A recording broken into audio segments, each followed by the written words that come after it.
want to thank everybody so much, not only for coming today, because I think that this certainly means a lot to a lot of people that a Pride March is going to happen the first full weekend in May, like it traditionally has. I just want to thank everybody here that participated in oral history, because I'm going to cry. Because honestly, you guys, calling you up during the pandemic, you've been so much fun to talk to.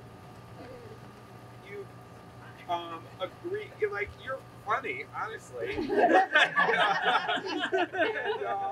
it's been, for me, I feel like it's been such a privilege to be able to talk to so many of you, and to get to really better understand the history of what I think is one of the most important contributions that Western Massachusetts to the community at large. You really, and everybody that's here took time out of their life, stepped up, and did something really selfless for other people. So I guess now we're gonna walk to Pulaski Park, and it's all uphill from here, kind of, except for that part. What's that? Woo! Yeah, I know. Yeah. So I think, I guess, I've been calling this a walk. It's been a parade before, but maybe it should be a march, even though it's just a little short thing. It's a march, I think, in honor of the people that started this, and just in light of everything that's going on in the world right now.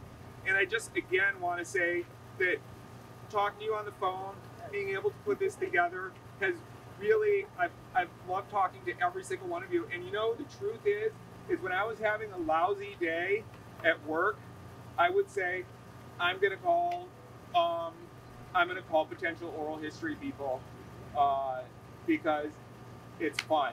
And so anyways, thank you all for coming. This is, oh my gosh, this is the original banner. Oh. That's the original banner. And so there, we have the original banner, and we have some people here. So, Adam, can we thank you? no.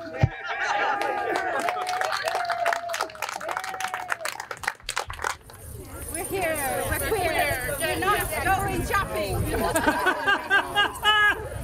That's really honestly, it's like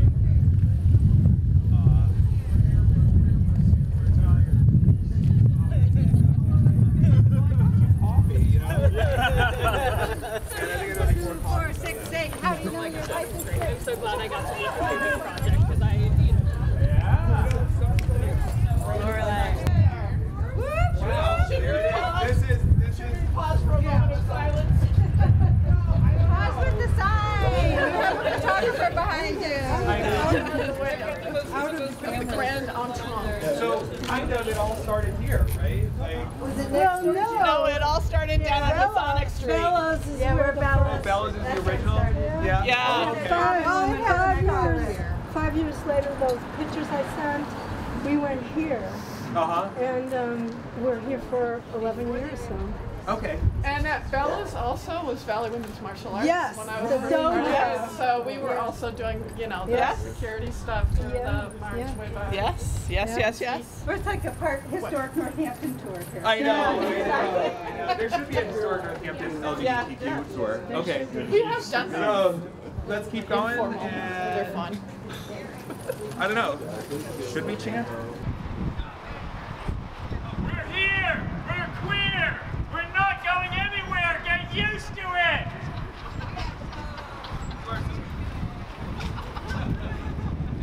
Happy Pride!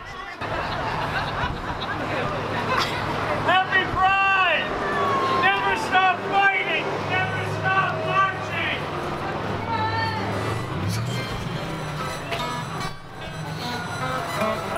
Washington.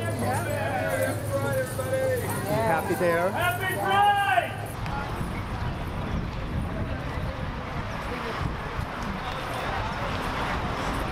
You are all beautiful and amazing, and I love you all!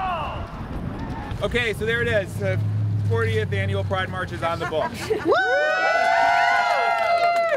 Thanks, everyone! Yeah, so great.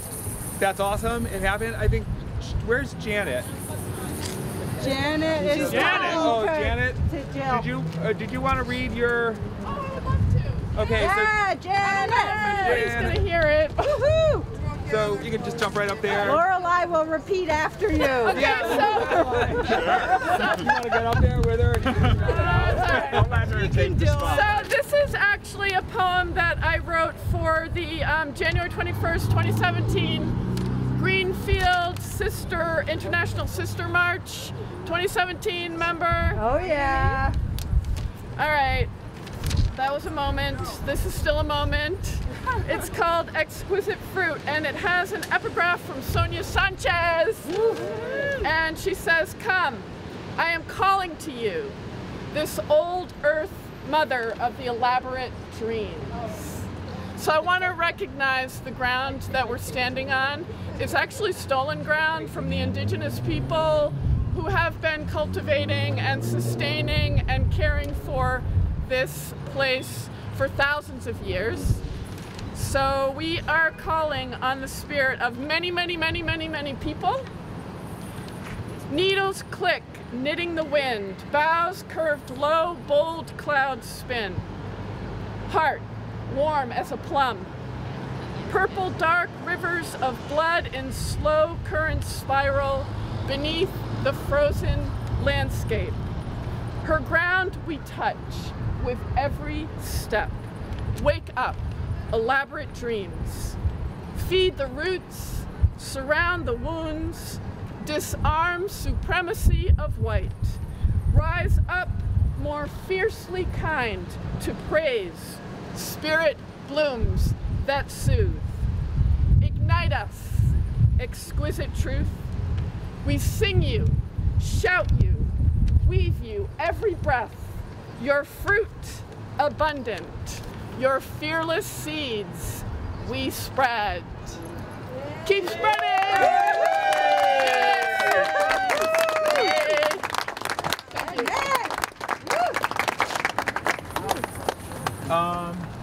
Does anybody else have anything they'd like to say?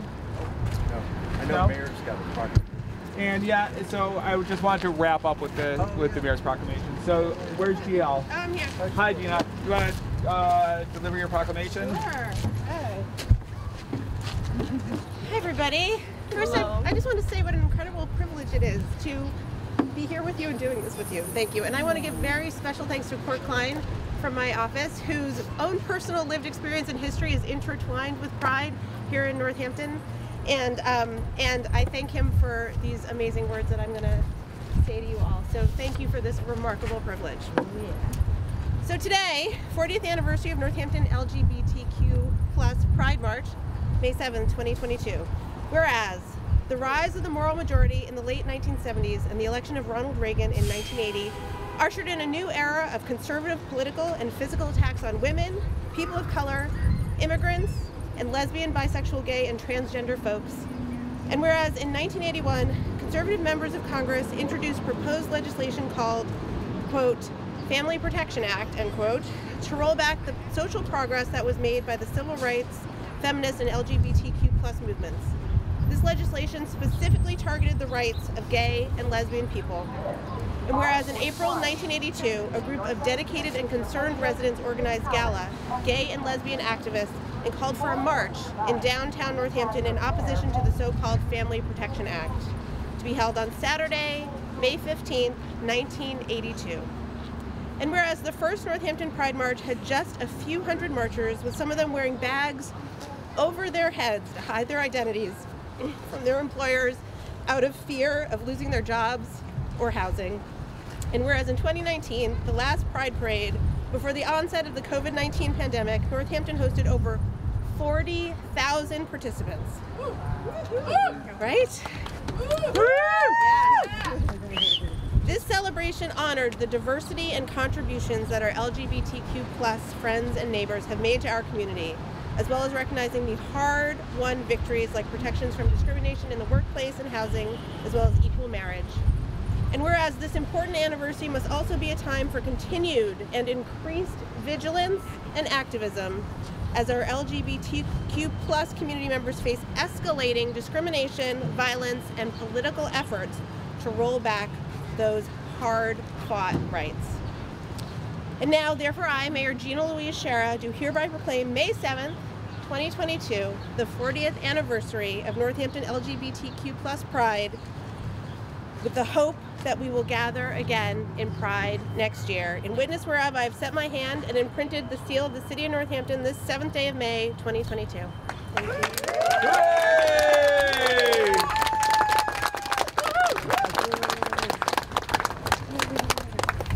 Thank you so much. That was so wonderful. All right, just a very quick note. So hi. So nice to meet all of you. I am Anna. I am the current custodian of NoHo Pride. And along with me, we've got these two wonderful folks over here who are my new committee members. Both Kevin and Erica, they hopped on 4 years ago? And right now, this is what our committee is looking like. It's myself and these two wonderful humans over here. So this is a moment that I am very excited for, as it has brought so much hope. For me particularly, I can tell you that I appreciate every single one of you who is here. Without you, I would not be here.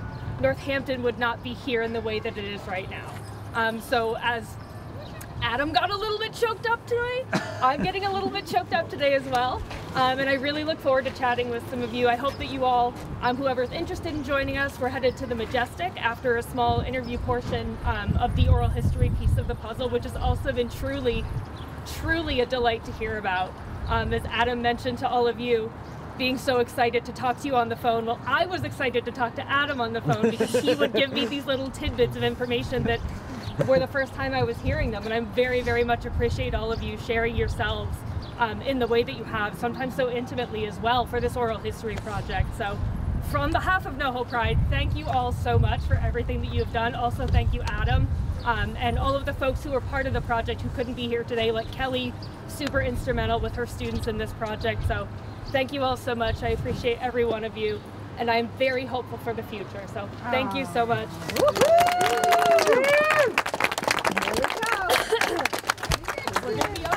Okay, so I guess if maybe we'll do a couple interviews with people, and are people okay here just hanging out for a second, and then we'll head down to, maybe we should go down to the Majestic. Yeah, I'm happy to head down to the Majestic for anybody else who wants to. So why don't we go down to the Majestic, and then we'll continue the interviews down there, so we don't all have to stay here. How about if there are some of the original gala members here? I'm wondering if maybe they could. Oh yeah, are there any original gala members here? That would be awesome. Jill, can you come up? So we could acknowledge them, some of the original. Oh, if you want to. The first march, I think, was about visibility and unity, and to show how much we love this valley and the community, and that we're a vibrant part of the community, an economic part, but also a caring part. And we wanted people to know that their neighbors and their co-workers and their family might be gay. That was one thing, the visibility. But the other thing was the harassment that was going on. And it was very scary. And I think we're going back to those scary times. So please, I want us all to be united and try to help out, make a united front against any kind of harassment that might be in store for us.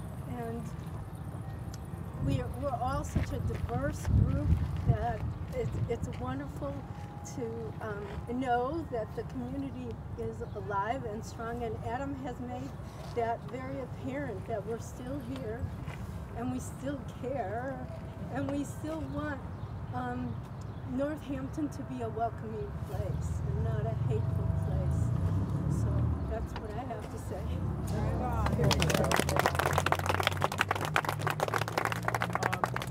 Anybody else want to say anything, or are there any other? The founding board members of the current iteration of NoHo Pride, and the only one here today. And it is so beautiful to me to see all of the people here that I recognize or don't know. Ami, thank you for being here. Ami was a visible person who helped me become who I am today. I couldn't be the giant transsexual you see without people like Ami and people like the rest of you marching and turning out and fighting for queer rights, for lesbian rights, for gay rights, bisexual rights, trans rights, for fighting for all of us. And I would encourage you to keep fighting. I know it's exhausting. I am so freaking tired. But we have to keep fighting. And we have to keep fighting to honor the people in this crowd who fought for us.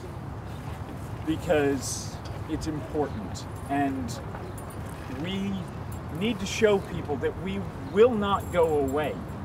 We are here. We have been here. We have fought and we are still fighting and we will never stop fighting. And the beautiful thing about NoHo Pride, I was telling one of the interviewers earlier, is there are legitimate criticisms of a lot of the Pride ceremonies and marches that you find around the country. Like the big city prides especially have become particularly corporate in a way that is ugly.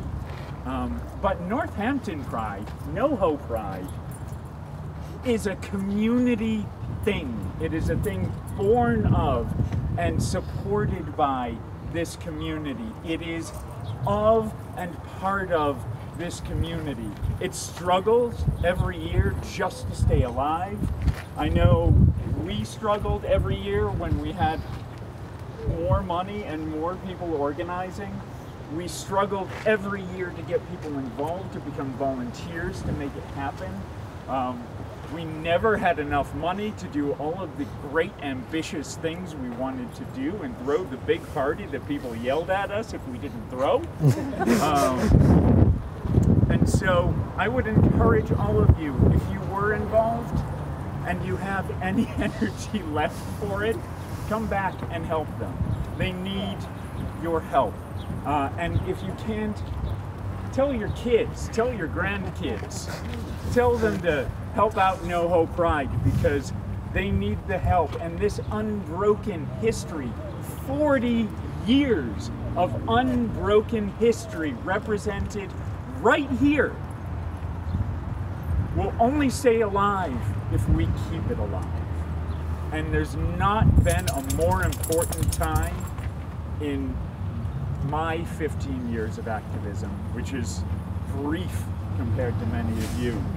There hasn't been a more important time to keep fighting and keep marching and keep celebrating how beautiful all of us are, all of you are, than right now. Thank you and happy Pride.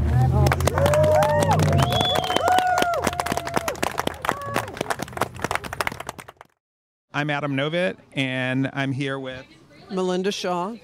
So Melinda Shaw, you were part of the oral history of the Northampton Pride Parade? Yes, I was. And when did you first come to Northampton? I first came in 1990. And where did you come from? Austin, Texas. Austin, Texas. Well, I only lived there 2 years. I'm from Massachusetts. Oh, you're from Massachusetts originally. So when did you first become involved in Northampton Pride as an organizer? 1999, I was asked, well, I volunteered to get it. No, I take that back. I was asked to get involved when the previous folks decided they weren't going to do it anymore. It's because I was the president of the Northampton Area Lesbian and Gay Business Guild at the time. Right. So that's a whole, the Northampton Business Guild was a pretty important organization. And did you start that as well? No, I didn't. No, but you were part of it. And what was your role in Northampton Pride?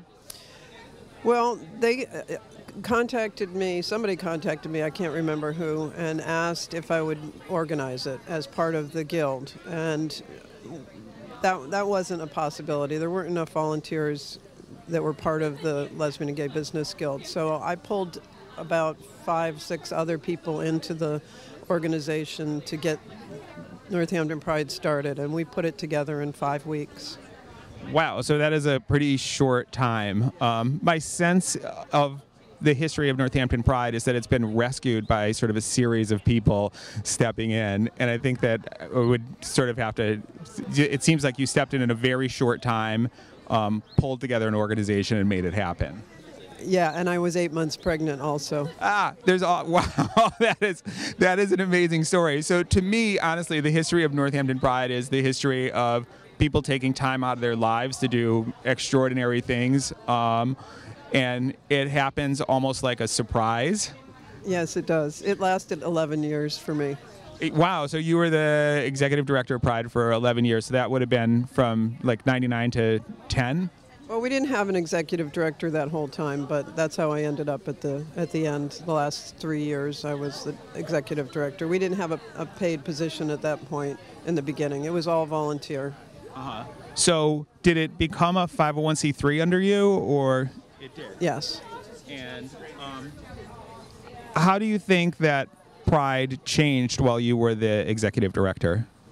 Well, I think we got very organized. You know, we had our heads of each of the departments, the advertising, the entertainment, vendors, operations. So we had a clear designated roles at that time and subgroups within it. We got organized with the 501c3. We had an office. Well, my business was the office for a long time. We changed the name at the very end to NoHo Pride, and we changed the logo. I know it's been said that it changed after I left, but it didn't. It changed the year before I left. Uh-huh. So I, had a great group of people helping me, and we, seemed to increase the numbers every year. People got happy. We moved it from Pulaski Park to Veterans Field for a couple of years. Right. Then we were down at the parking garage area, or the parking lot behind Thorns. After I turned it over to the next group in 2009, they took it to the fairgrounds. Right. So I remember that. Actually, it's interesting that you say that you were the director when it was behind Thorns, because I did a student project there where I interviewed people exactly like I'm doing now, and that's where I got the idea that the history of Northampton Pride should be recorded someplace. So, yeah, thank you. I'm really glad I did it too. It's been a really incredibly fun project. So where do you think? Oh yeah, I'm sorry. Right, I'm a library director, not an interviewer. So, but anyways, so what do you think of? What do you think the role of Pride is for the LGBTQ plus community for Western Mass? What do you think the annual event does? Well, I think the annual event changes, and it really conforms to what the people involved want to do. It's time for the younger generation to decide that. I know it's gone from march to parade and from rally to festival. I think it's just important that we have a venue to get together and to show off our differentness. That's my feeling about it. Any political things that come into it, yes, they need to be talked about and screamed about from the stage by whoever our allies are. Okay. Well, is there something else you'd like to add to that? No, I thank you for getting us all involved in this today in lieu of a Pride March, so thank you very much. Okay, thank you so much. You're all my heroes. Okay.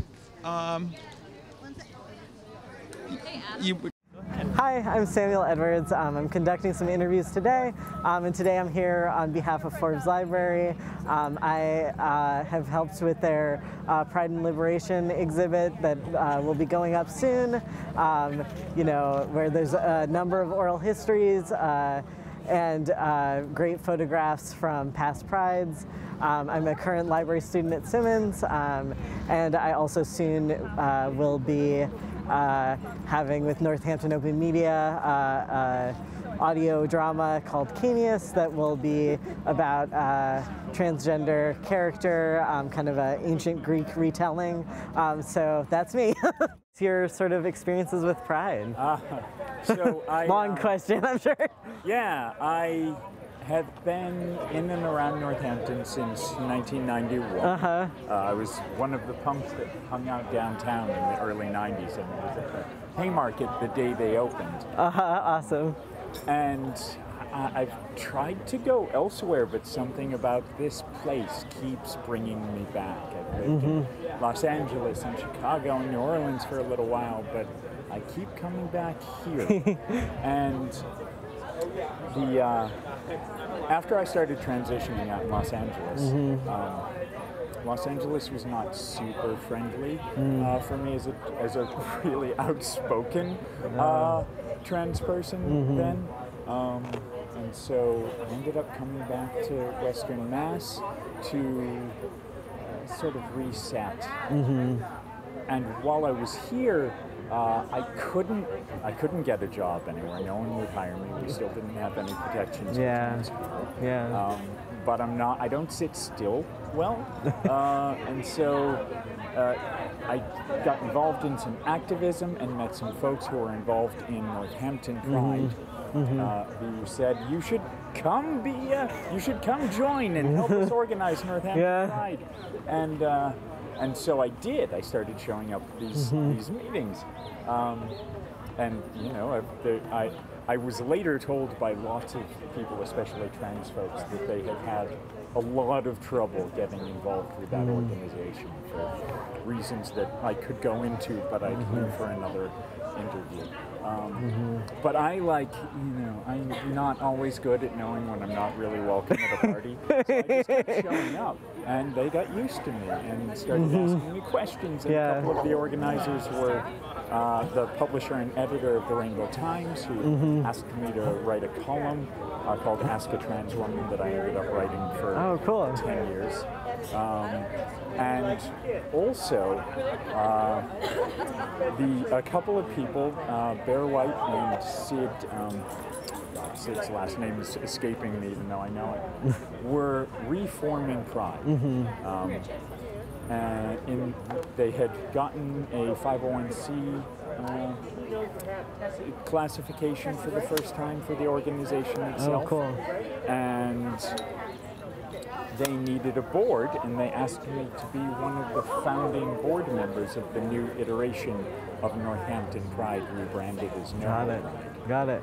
So I was there at the ground setting of the latest iteration. This was in 2009, and I ended up hosting Pride, that NoHo Pride. Oh wow, that's awesome.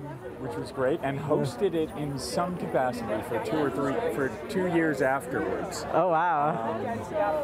And was on the board for a number of years, and was the entertainment committee co-chair, and really got really heavily involved, including in, there were at the time. It's always been an all-volunteer organization. There were at the time I was involved, there are good criticisms of Pride events in general, becoming too corporate and so on. But those really apply much better to the big city prides, like San Francisco Pride and New York Pride and Boston Pride, the organization formerly known as Boston Pride. And Northampton Pride is still this really community-based thing. We get the local businesses involved, but it's all volunteer-run and barely funded every year. And I remember some protests were organized against NoHo Pride, saying that it was too corporate, which is correct. And I showed up at one of their organization meetings and said, "Hi, I'm here to answer all of your questions for as long as you need to." And I was really proud that, at least for the time when I was involved in NoHo Pride and paying attention to these sort of numbers, NoHo Pride became one, for at least that block of time, the most trans-inclusive pride in the country. Which was a long ways from I am told from the history of NoHo Pride, there had been a point in the 90s where there was secret voting in back rooms of businesses downtown to exclude trans people. And it made me and makes me so proud that this organization was able to be so alive that it was able to keep changing and keep representing the people it needed to represent. And even with dark patches in its history like that, move forward to an organization that, I mean, for at least 1 year was primarily trans people. Yeah, that's awesome. And they even, I was the NoHo Pride, supported the very first Miss Trans Northampton event that I entered. And the whole board was there in support, and all of these like wonderful old Northampton lesbians turned out to support it. And I didn't expect to win. I just thought it would be fun. And my mom and Irish Catholic Nana were really excited. My whole family came to the event. And I won. And they put this weird little tiara that I have so much trouble keeping on my head. And this sash and my brain melted. And I was, and every year since then, that year I marched in NoHo Pride as the first Miss Trans Northampton. And I have marched in NoHo Pride every year since then, even after I left the board and moved far away. I would come back to Northampton for NoHo Pride. And even for the last 2 years that it was canceled, I lived right up there, right at 199 Main Street above Synergy. Awesome. And the first year it was canceled, I put on the crown and sash. They updated me to Miss Trans New England at some point, sort of promoted me like a South American dictator. I've never actually done another pageant since and hope to not. It was really a fluke. Why do you hope to not do another pageant? They're fun, and there are lots of good reasons. It's not something I intended to do. Kind of fell into it. Yeah, that first year it was canceled, I marched the entire Pride route by myself with my fiance taking pictures. My fiance and I marched the Pride route. Yeah. And the year after that, we marched again with our roommates who are a queer cis male couple. Got it. Some friends of theirs, some of their extended poly pool. And so that we could say that there has, even though it was officially canceled, there has never been a year that NoHo Pride has not marched. That Northampton Pride has not turned out some respect. Yeah. Awesome.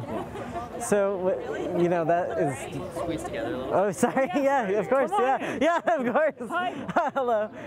So, you know, that is awesome. Like, all the organizing you've done and all that stuff is just amazing on behalf of trans people. So thank you for sure. And what do you think in terms of, you know, the younger generation coming up now? What do you think is important to kind of emphasize to them about organizing? Because there's so much anti-trans legislation out there, and, you know, Northampton is a more trans-affirming community, but what do you think is like really important for us to, you know, understand as a community? Northampton is a really good example of staying involved and keeping at it and keep pushing, because change can happen. I mean, I love this town and community dearly, and it is now a fairly trans welcoming and affirming community. But it was not always. When I first moved here in the 90s, I kind of later found out because I was otherwise involved in being a street punk, was also when like kind of the TERF movement was sort of born here. The woman who wrote The Transsexual Empire, Janice Raymond, is a professor emeritus at, I want to say, UMass. Yep, UMass. And that is from here. That like is one of our homegrown awfulnesses. And there was not always this trans acceptance and inclusion, but we kept pushing and we kept showing up and we kept being visible. And I know for me it was, you can't exclude me. I'm here and I'm gonna continue to be here, whether you like that or not. And we can all get along and have a drink and have fun together, or this can be awkward. And what I would say to younger trans folks and trans organizers is that it's scary. I'm not gonna lie. The world right now is terrifying. Things have, so many ugly forces have turned against us as an incredibly convenient scapegoat. But we have to keep fighting. We have no choice because we will still be here.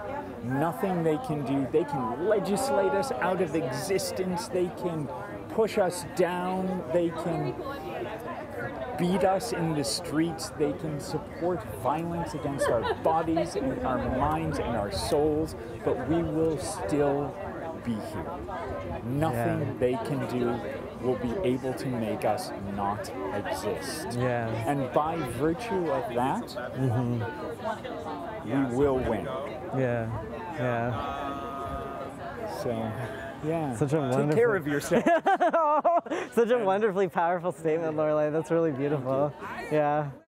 Hi, my name's Adam Novitt. I'm the director of Lilly Library, and I was part of the oral history project that put this together. And your name is? I'm Fran Ryan. And you are? Chase Hunter. Chase Hunter. So when did the two of you come to Northampton? I came to Northampton in 78. Oh, wow. That's pretty early. And you? 83. 82. 82. So were either of you at the original Pride March? I was. Yep. I was at the second one. And you were at the second one. So in the very early years. So where did the Pride March start at that point? The first one we started was over at the park near the school on what's the name? Bridge Street? On Bridge Street, yes. And you? Yeah, Bridge Street, and then we marched to Pulaski Park, and we were peacekeepers. We had T-shirts that said peacekeepers, and we were trained how to look for snipers on the roofs, and it was a much more dangerous time back then. We were trained to in self-defense before we were peacekeepers for the march. So were you trained at self-defense by, it's like River Valley, who trained you? It was it Janet? Valley Women's Martial Arts. Yeah. Valley Women's Martial Arts. Janet Alves. What was it called then? It wasn't Valley Women's Martial Arts. I don't know, I'm old, I don't remember. It's like, but they met up at Smith College, and we took some classes there. So those classes actually took place at Smith College? Yes. Yeah, that's an interesting footnote. Smith thing. No. But I mean, it's sort of interesting. Like I continue to learn about the history of Northampton Pride.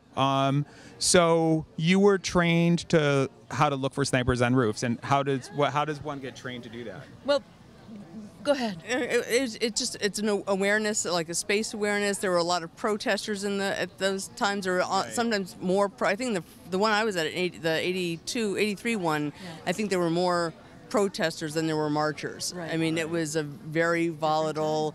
There were people that stood in front of the courthouse with a coffin with a sign that said, "We mourn the death of morals in Northampton." Big sign said "gay," which stood for "Got AIDS Yet." I mean, it was a lot. I've got some of those pictures. I'll give them to you when I find them. So that would be amazing. Yeah, happy to pass them on. A march rather than a parade. I mean, there weren't people on the sidelines waving, and stores didn't have pride flags. Or whatever, right? There was no car dealerships. Yeah, and it was. You felt like, I mean, there were people there. There were teachers with paper bags over their heads. And it was a time people could lose their jobs, people could lose their housing. I mean, it was a safe time to be queer in anywhere. And Northampton, where it's now become sort of, the gay bastion of the East Coast and whatnot. It wasn't then. It wasn't then. No, absolutely, it was not. Yeah, I mean, so it has definitely changed a lot. And given the current political climate, do you think that this is are we back to March, or is it still parade? I think it's still parade. It's parade because it's become, when we ever have one again, because of we won't have COVID. But it's a lot more. we found our festive. I don't think we're going to lose that, but I think we're back to we're going back to square one on some of the rights, and I think we have to focus a little more on that than it's still not just a party. Yeah, right, but it is still a party. It is still a party. Okay. Yeah, there's a party. It's a party with purpose. Yeah. You know, I don't think it's just a party. It's not just a time to be celebratory, but there are still struggles, right? I mean, gay kids are still killing themselves. It's not just an easy transition to be, you know, or to come out and to be supported. And a lot of kids still aren't supported by their families, and they still do need to see people marching and being proud and being out and being public. We still need that. We still need it. So how long were you involved in Pride in a role that was sort of not just an observer? That would be, you'd had a lot of... So I was a peacekeeper in the early days, and then I went away, I moved away for a while and then came back, as many of us do. I came back in 1999, and from 2000 to 2005 or so, I was on the committee getting the ordinances, or getting the permits and getting volunteers and doing the logistics side of things. So I was logistics for about 4 or 5 years, and then photographer for a year or two. So the early 2000s. Right.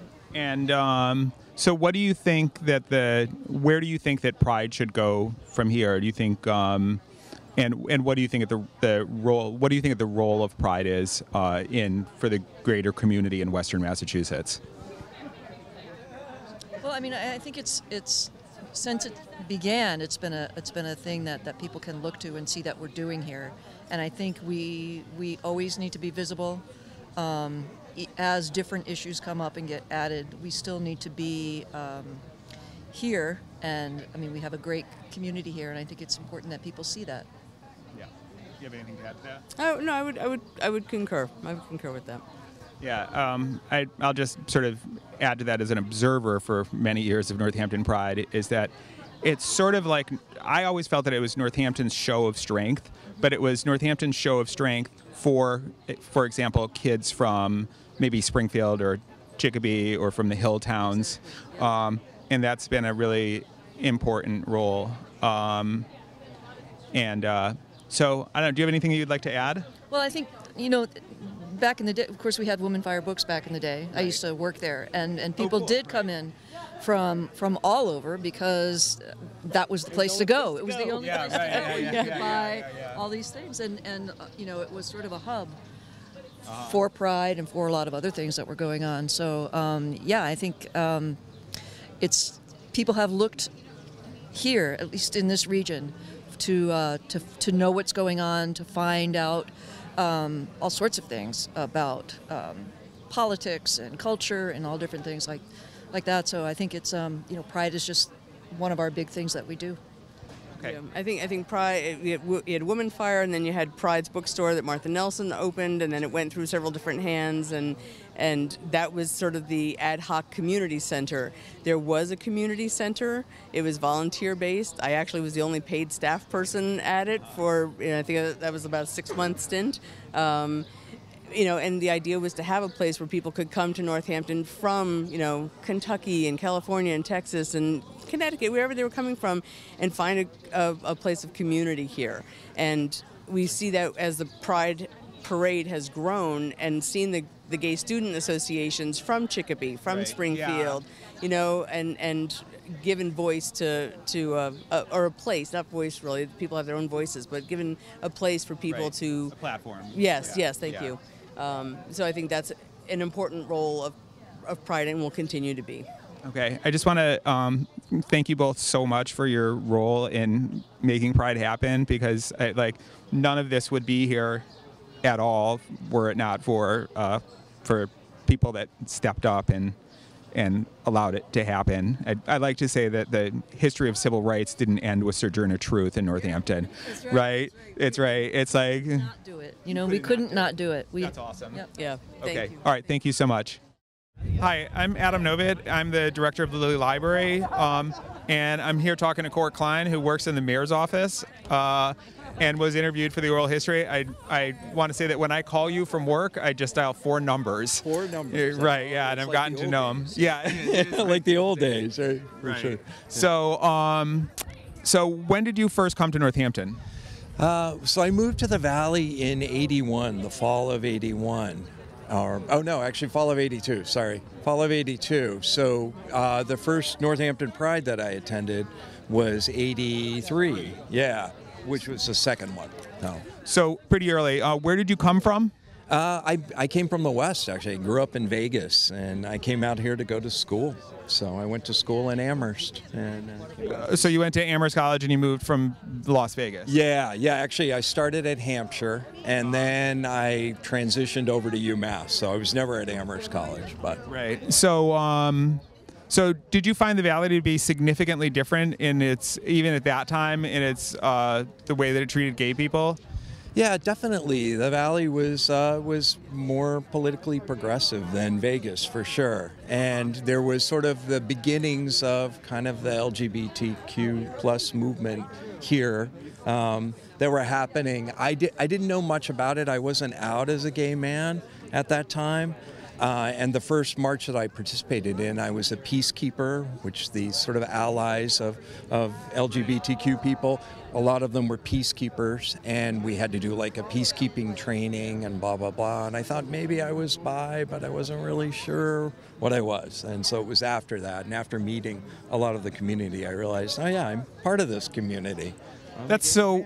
Yeah, that's so interesting, because I've heard this from other people that they came to Northampton and the welcoming community within Northampton really helped them to come out. And exactly. Yeah, there were mentors. You know, there were people that I knew that were out and proud, and it actually really helped me to figure out, oh yeah, this is who I am, and this is what I'm about too. So. Wow, that is a really it's an amazing. That's just an amazing thing for me to hear about, because it seems like we live in such a different world now, but maybe for a lot of people it really isn't. So the visibility aspect of Pride is important. Absolutely, and I think that's what's really important, especially to young people that come to Pride, and maybe just to see a community that's welcoming and proud.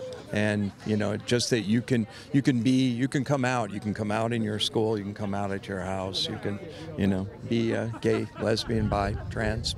So you were also here during the time when Northampton Pride was struggling with how to handle bisexuals. And it's interesting because you also just mentioned only moments ago that you were like, well, maybe I'm bisexual. So could you just talk a little bit about what that process looked like and maybe your role in it?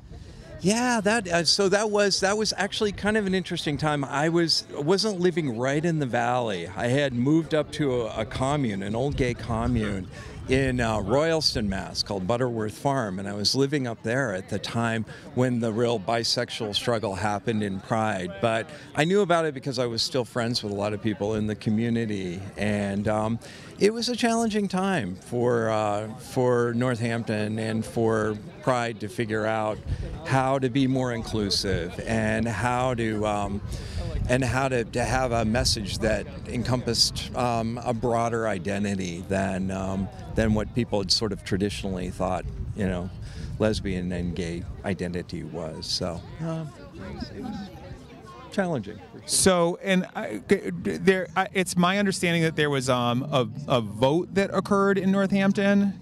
Is that actually true, or what's the story with that? There were a couple public meetings, and I think in the context of those couple meetings that the folks on Pride, they did have some kind of a vote that was taken, but I wasn't at those meetings. I don't really know specifically. Interesting. Yeah. So, what? They added bisexual to the title, and they were much more inclusive, and have been more inclusive as we've added, other identities to the lesbian, gay, bi identities too. So, what do you think about the role what do you think about the role going forward for Northampton Pride? Like, what would you like to see? I think that, the pandemic, was challenging for everybody. And I think it'll return. I think that next year will be the really big celebration that we thought we were going to have this year. So I'm hopeful about that. So there was a banner that we've talked about before. Can you just tell me a little bit about why that banner was made and where it was taken to? Yeah, so we created, there were some of the guys that lived in Northampton, the surrounding area, created the Fags from Lesbianville banner. And it was a banner that we took primarily to the marches on Washington. We were at the 1993 March on Washington, and then we revived it and took it to the 2000 March on Washington for LGBTQ rights. And it was Northampton was at that time, due to some of the notoriety in the media, was being called Lesbianville. There was a National Enquirer story that had come out, and it talked about the strange town where men weren't wanted. And they dubbed Northampton Lesbianville. It was 10,000 kissing, cuddling lesbians and blah, blah, blah. Yeah, exactly. So we thought, well, we're a small community of gay men that live here with lesbians and bisexuals and trans folks, and we'll reclaim the Fags from Lesbianville. We'll reclaim Fags. Yeah, I think that banner for me really speaks volumes about what Northampton is as a place. Mm-hmm. It really there's a sense of I don't know. There's a sense in that banner for me of we all just do get along, I guess. Exactly. I mean, Gala was started with gays and lesbians and trans and bi folks all together, coming together to start the first Pride March here. And we all work together, we all live together, in one sense or another in the same community. And it was a good banner. We got a lot of positive press from it. So another thing that I've noticed too is that it seems to me like an unusually large number of people that were part of Gala or were part of Pride in the early years, wound up in some way in city government, like yourself, Alicia Klein. Help me out here because I was thinking Ren Bellavance Grace.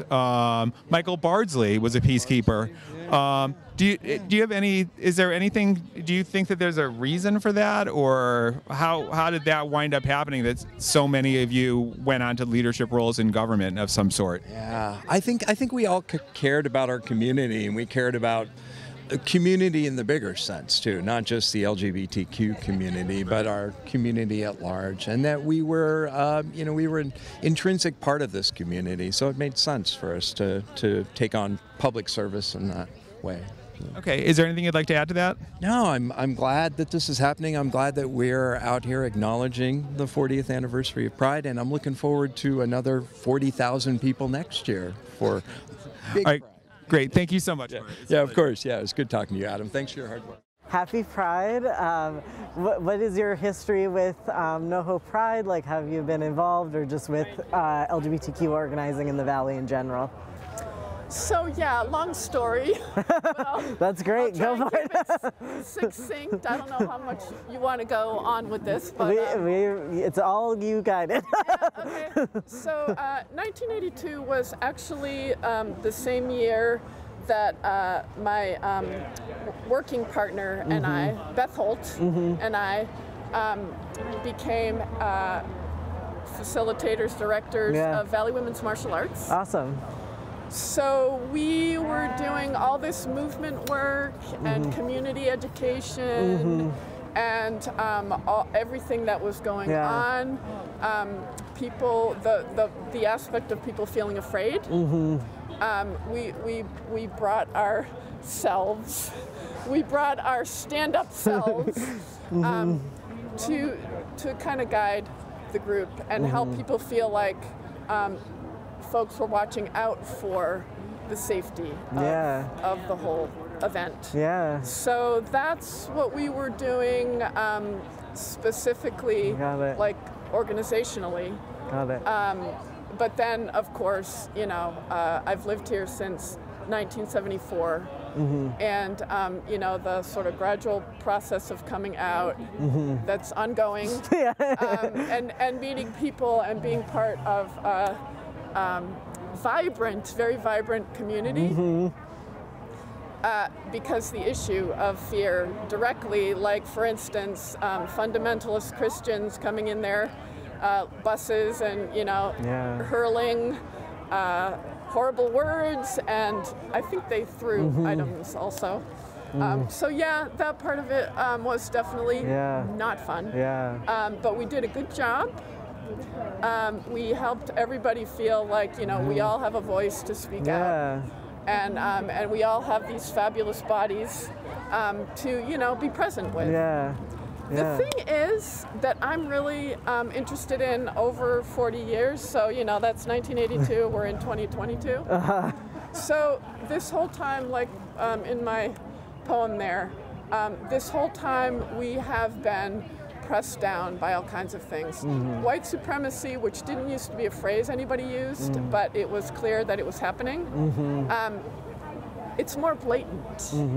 Even being able to use that phrase, and, you know. So I'm looking around and I'm seeing who's here, and then I'm seeing who's not here.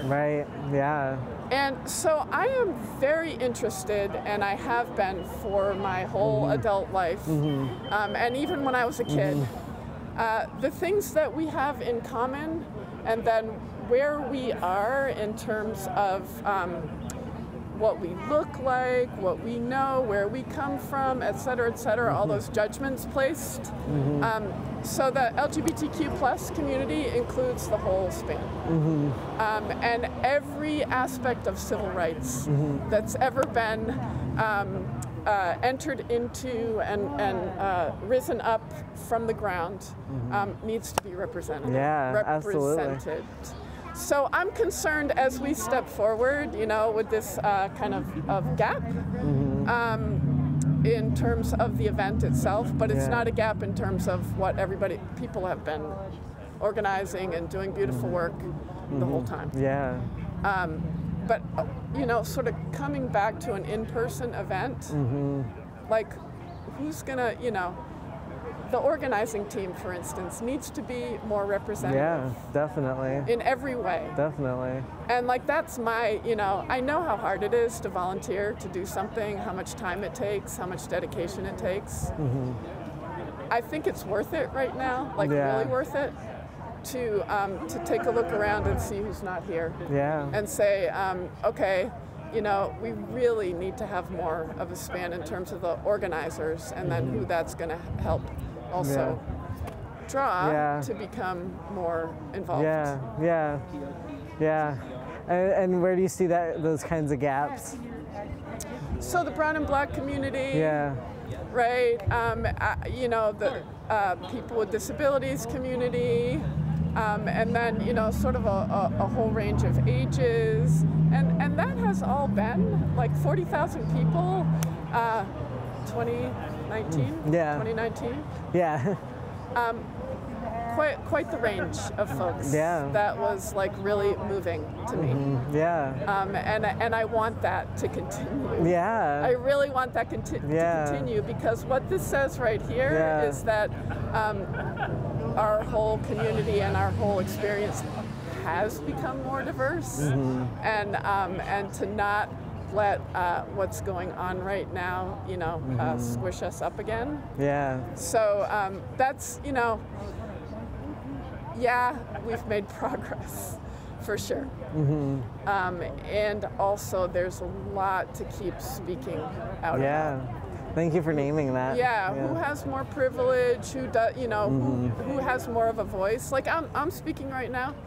I'm a white person, and I'm also a lot of things that nobody would know by just looking at me. So we need, you know, all of our voices. We look at each other, and we make assumptions, but we don't know anything unless we hear people's stories and you know, sort of shift the balance of who always gets to speak out. Yeah, definitely. And who gets, you know, feeling like, well, my story's not really important. Yeah, absolutely. So I know what you're doing with the archives is about, you know, trying to fill in the gaps or, you know, get a whole range of stories, and I really appreciate that. Yeah. I believe that we are made of stories. We create our own stories, we share stories with each other, and the more people I meet and the more apparently different they are from me, the more I learn about what the world really is. Not what it's just sort of being, you know, presented as. Yeah. And that's the beauty of this group, willing to be open to that. Yeah, absolutely. And that's very exciting and very energizing. So I want that even more, with even more, you know, different people. Yeah. That's really important. Thank you for saying that. And the piece about who this, you know, what this ground is also. Yeah. Like, I was involved in the 350th anniversary of Northampton. I was a poet laureate at that time. And I was asked to write a poem. And at the time I was doing research about indigenous population and history. And on the street where I live, Ford Street, there was an indigenous community based there before Northampton existed. So part of that, and the whole organizing group also recognized that. Which was good. But you know, the span of who we are, just to keep naming that, and bringing it even more out into what we recognize as who we are as a community. Yeah, absolutely. Thank you for saying all that. That's really important history to bring to the forth. Thank you. You're welcome, and thank you for. I think, is there anything more you want me to? I mean, is there anything else you want to say? I mean, that you gave so much that it's like, I know you. From the beginning and now, and then everything. I know you mentioned about Valley Women's Martial Arts, and I think I heard you say that they were the original security for the Pride. Can you talk about what that looked like? Yeah, so when I first started talking with you about 1982, it was actually the same year that our school shifted to a more collective format, let's just say. That's been changing over time too. Like, our space is now called Heron's Bridge. So Valley Women's Martial Arts has kind of morphed over time to include anybody and everybody, which has been really great. But there's still very important ways that women and girls need this kind of work of embodiment and feeling like I have a right to be here. There are very particular things that women and girls experience. And then across the board, LGBTQ+, I deserve to be here. So we've really, you know, opened to that. And so Valley Women's Martial Arts, then we were a group of women, and we were providing a sense of kind of being able to hold the space and notice, like, all around, you know, is anything coming in that we need to say? So, and even more than that, like, just that sense of what the work of being a body and being a very present body, that everybody could feel that. And that was the feeling. Like, we're here, we're queer, we're staying here, we're still here. That's really was the work, and then the specifics were like, you know, okay, we led the chants, which I don't know if I remember that, but I always kind of lost my voice. So but that went on for some years, and kind of, you know, I don't really remember what years that all was, but we were involved in that particular way, but then in just being here in the community and wanting to be as visible as possible. Awesome, that's great. I know you said a lot of awesome things about, you know, kind of intersectionality and diversity. Is there things you'd want to particularly emphasize to, you know, like younger LGBTQ people now who are organizing in this very conservative time, very white supremacist time? What would you emphasize to them now? Yeah, just to keep remembering that a lot of times, you know, sort of the assumptions about what our differences are. It's important to recognize that we do have different experiences, depending on what kind of privileges or lack thereof we have. And yet, the possibility of connecting as human beings goes very deep. And when we can step by step do that in ways that are respectful, as open as possible, humble, you know, willing to misstep, and then take a step back and really listen, like with everything, that to me has been the thing that has really changed my life. And I believe we have that capability in an ongoing way. So crossing over those imposed barriers. Like, you know how in theater they say break a leg? Yeah.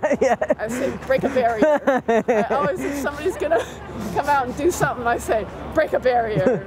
So yeah. Awesome. Kind of like that. Awesome. Thank you. Exhibit on Pride Oral Histories, yeah, I just wanted to like get to know a little more about you, about your background, your history with LGBT organizing in Northampton, you know, or in the Valley generally.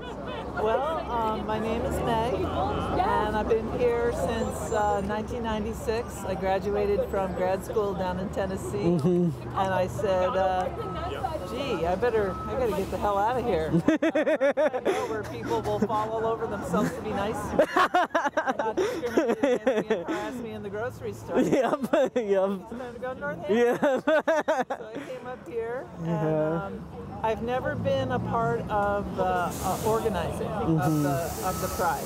So I just now turned over my phone number because I'm really good at making cold calls to people and asking for money from total strangers. And so I'm going to try to pitch in my skills to be able to help drum up some sponsorships and some money and some support for Pride. That's my specialty. I don't like to get up on a stage and do anything, but I can definitely do things behind the scenes. Awesome. So that's my hope in the future, is to be able to do that, because I can do that pretty easily. Yeah, I've been here. I came out when I moved to Tennessee in '93 to go to grad school. And I thought that'd be a great place to come out, you know, like I was 33 years old in Tennessee. I was like, yeah, I think I'm gay. Oh shit, what am I doing here? You know? And so that was like, it was like, you know, if you're gonna be like committed to being gay, like that's the place to do it. It's like a trial by fire, because people are crazy down there. And then I just said I got to move someplace where people aren't going to be stoning me when I walk out my front door. So I've been here, and I met my wife within the first year, and we've been together for 25 years this summer. Congrats. That's awesome. Yeah, we got married in '04. Awesome.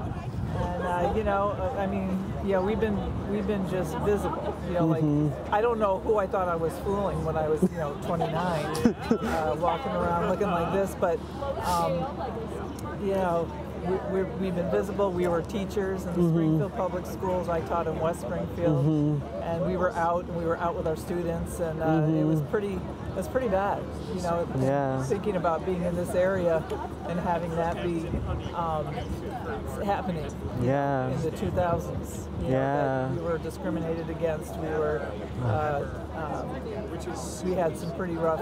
And you know, I mean, the kids were tough, but the administrations were worse. I'm sorry to hear that. Yeah, it was pretty intense. So we're just duking it out, you know. And now I work in human services, where nobody cares as long as you have a pulse. They're like, okay, we'll let you work here. And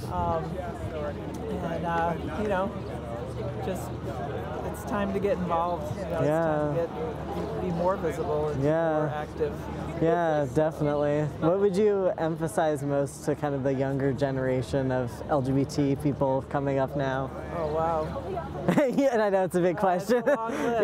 Yeah, sure. I think you just got to be, I mean, I'm so happy for people coming up now that there's like for us growing up, you know, it was, you know, invisible, a lot of loathing, hatred, terrible, you know, sort of messages at all times and no visibility. And so now there's more visibility, there's more openness, there's more discussion, and of course when you do that you get a backlash as well. So you've got both of those things happening for young people. And I think, but at least there's that knowledge that there's a whole community and a base out there for you. You know, like we got to be there for you. So so just to know that there's people that are ready to take you in and you know, be there. And so that's all I can do, and we just got to keep fighting and be really brave, because there's a lot of crazy people out there trying to do a lot of bad stuff, and we've got to really. We got to be active. You know, we got to make our voices heard, and we got to be persuasive as well. You know. Awesome. Is there anything else you want to emphasize or say? Appreciate you guys. Oh, thank you. Thank you. We appreciate you. Thanks for coming out today, even on this cold day. Hey, it was great. We're hoping for a real big crowd next year. Yes, hopefully. Awesome. Thank you so much, Meg. All right. I am Adam Novid. I'm the director of the Lilly Library, and this is... I'm Stacia Potter. Darren Potter Hughes. And Stacia, when did you come to Northampton? Well, I grew up in Williamsburg, so I've been here my whole life. I worked on the Pride Committee in around the 2000s era. And I guess you've always been around here for sure. Yeah. So, so you said that you started working on the Pride Committee in the early 2000s. What were you doing then? Well, I was the youngest person on the committee at the time, because I was, you know, in my late teens, early 20s. So, yeah, I mean, I was a townie. I hung out. That's what I did. So, in your experience, it seems to me that it's been a lot of people that have moved here and been on the committee. So, your role as a townie, what do you think that brought to the committee? Well, that's a good question. It's interesting. I'm like a little bit of a hybrid, because, you know, I grew up here. I always, you know, I hung out downtown as a kid and as a teenager, and just always knew all the stuff that was going on, knew how much pride our town had. But I also did go to some of the colleges in the area, so, which, you know, either you've lived here your whole life or you went to college here and stayed. So I'm a little bit in both the communities in that way. But in terms of, well, I don't know how to answer that question. Okay, it's difficult. I'm kind of making the questions up as I go along. So I would say, so what was the first Pride March that you attended? I honestly cannot say that I remember, because I'm sure I was a teenager. You know, in high school, my friends and I came downtown to Pride and watched the parade, but I can't tell you which year it was. It maybe would have been around like 96, 97, something like that. And no, I graduated in 95, sorry, so more like 92, 93. And so what was your role on the committee? What did you do? I volunteered, I coordinated the volunteers, and I coordinated the contingents. So, which was, you know, when you're a teenager, it's really fun to be in charge of the bullhorn and the walkie-talkies. Awesome. So that was one of my favorite parts. But I really liked, you know, getting all of the sheets of paper back from all the organizations and the schools and the churches who were going to come in March, and like trying to figure out a good order to put them in. And they'd want certain groups who would want to be next to each other, because, you know, they were, you know, all wanted to march with their kids' school, but also with the UU church. And, you know, so it was always a little bit of a shuffling puzzle to get everybody where they wanted to be. So have you marched in a parade? I don't think I've ever marched in one, but Yeah, you did when you were in did? preschool. Oh yeah, I remember when I was in preschool, my school held up our banner, and we just walked down with me and my friends. But I normally just watch the parade with my friends and cheer And then we everybody join on. in. Yeah. And is Pride something that you look forward to? Yes. If nobody organizes a big Pride March next year, I'm just gonna organize it myself because I can't take it anymore. All right. So we'll definitely let Anna know that you will take on organizing the Northampton Pride Parade yourself. What would you like to see in a Pride Parade that you organized? Rainbows and a million different Pride flags and people having fun. Right. Okay. So is there anything that either of you would like to add to this? I'm really proud to be part of the legacy of Northampton Pride.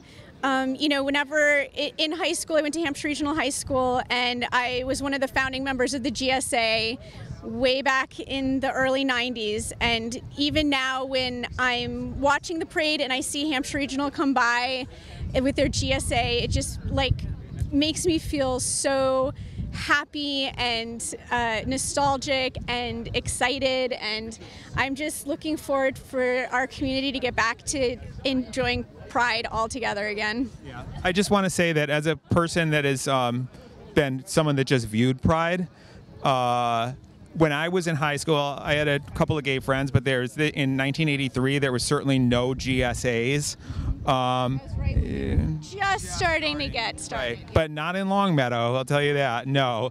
And also, I always cheer loudest for the GSAs. Like, those are the people that really break my heart. I'm just gonna say this, that oftentimes when a GSA goes by, I yell, "You are so gay," which was a real taunt when I grew up, and it takes them a second to realize that they can be out and proud, and what I'm saying is, I'm cheering them on. So I just want to, it is joy. It is pure joy. So I just want to thank you so much for your role in Pride, and also thank you so much for your organizing a GSA, because I think that.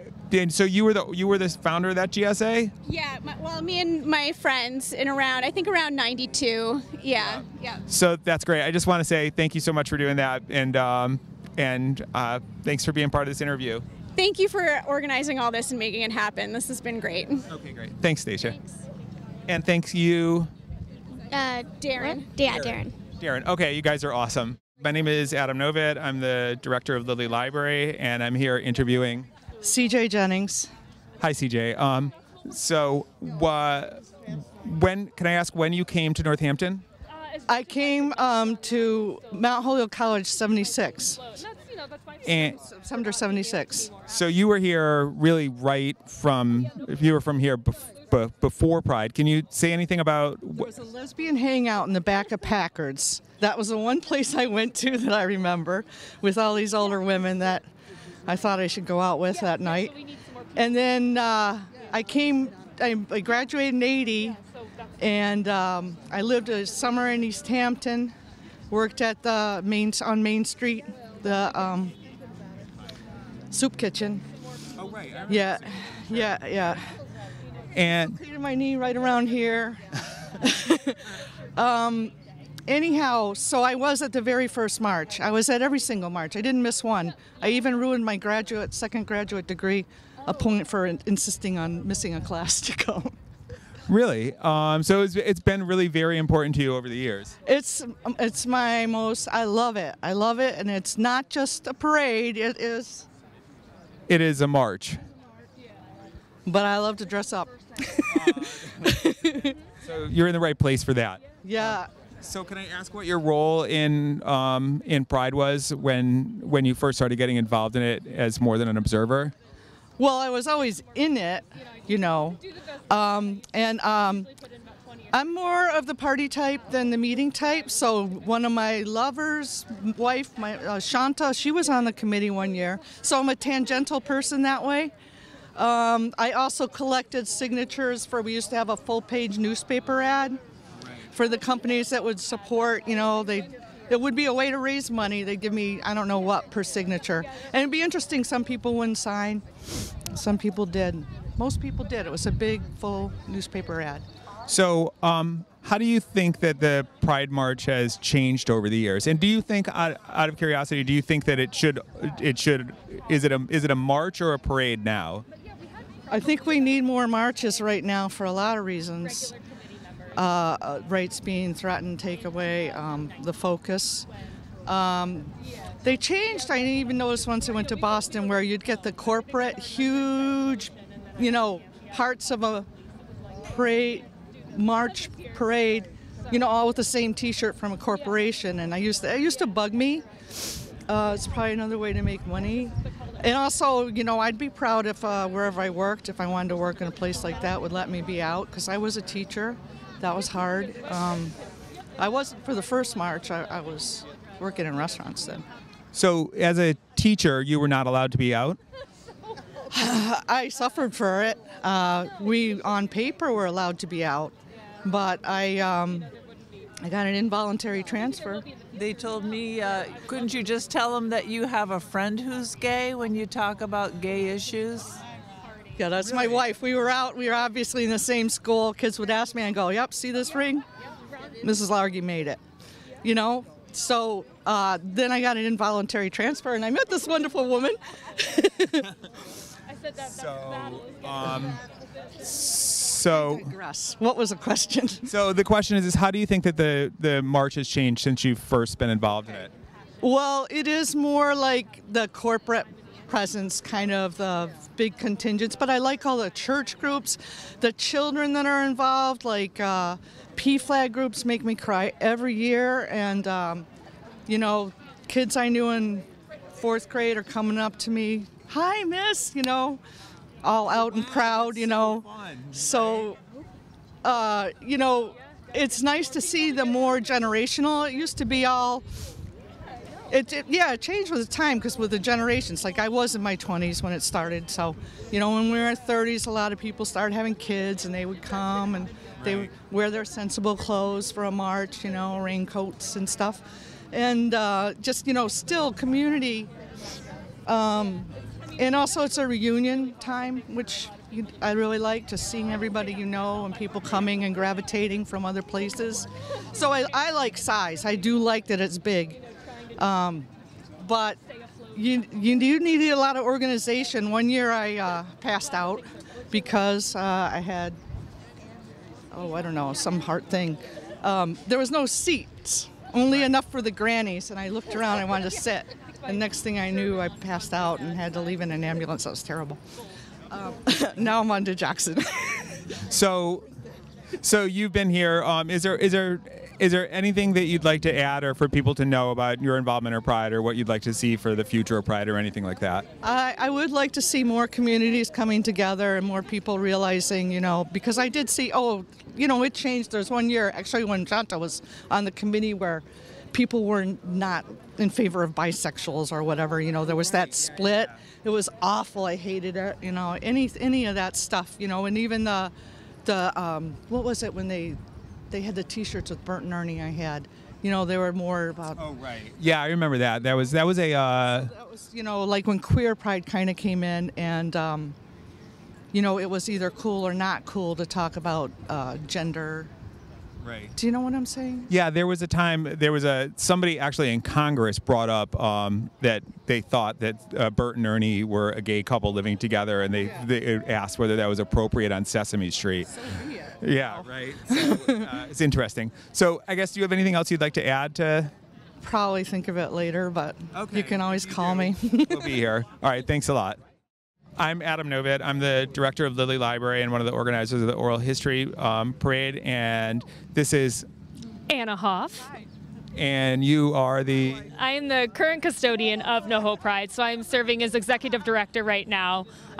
Couple other hats in the mix as well, but kind of holding space for the group as we propel towards the future. So I first spoke to you in 19. Right? Probably early 2019, maybe even slightly before. Yeah, so Time is just warped at the moment. So I think it was sometime early 2019. yeah, I think it was sometime early 2019. So can I ask you when you first came to Northampton? So I came to, well, I'm originally from Pennsylvania. I moved up here 11 years ago. So technically the first Pride I attended was probably about 8 or 9 years ago. And so why did you move up to Northampton from Pennsylvania? So I am originally from a part of Pennsylvania, not too far from Philly, which is progressive enough, but I went to school in central Pennsylvania, which was not nearly progressive enough for my partner and I to safely exist together outwardly in public. So essentially we picked a spot on the map, did a little research, saw where we could feel comfortable enough to walk outside together holding hands and be authentically ourselves. And this was the place that was close enough to home, was not moving to the West Coast, that we saw had a passion for progress. So that was essentially what drove us here. We did not have jobs. When we moved up here, we essentially just packed up our things, saved up enough for 6 months rent, and we were off, and then we landed here. Wow, that is that is just an amazing story. I want to say that the original Pride interviews that I did were about 12 or 15 years ago. And it was a project a little bit like this where we just interviewed people day of Pride. And one of the things that struck me was people that said that they just wanted to be able to hold hands outside, that multiple people said that. So that's something that's really brought things to our area, is the openness of the community. So how soon after coming here did you get involved with organizing Pride?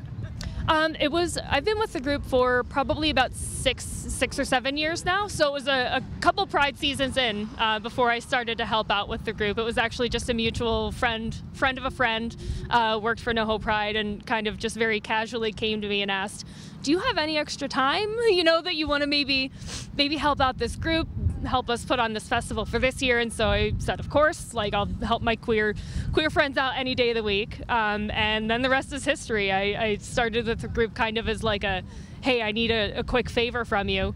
And then I just didn't leave. So. Right. So how quickly did you become the director of Pride? How long was that transition? That was a couple years. I worked with the group in a couple different capacities. Most specifically, the sponsorship coordination was the ask of me initially. So I started with that, did that for probably about 2 years.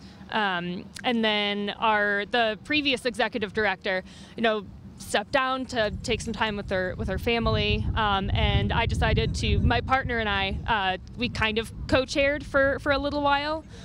So that was probably about the last 5 years that I've been in this position.